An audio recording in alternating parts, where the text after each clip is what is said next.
Hello everybody, welcome back. Today as well we have got another video. In this video I'll show you how you can fix your notes not showing on Instagram problem. But before that, please do make sure to like our video, subscribe our channel, and yes, without any further delay we simply want to go ahead and step into our video.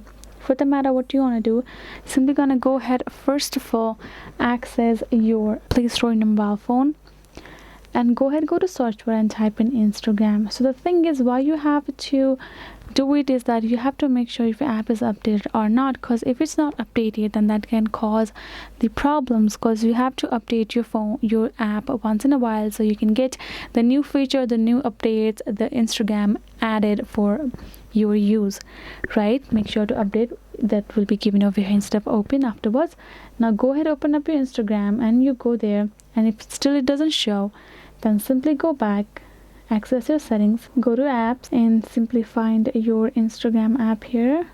Go to storage option and simply clear your cache from Instagram.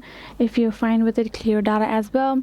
Reinstall your app and again launch it, and you will be able to get access to that feature. That is the way you can do it. Hope this video was helpful to you all. Thank you so much for watching, and I'll see you guys in our next video.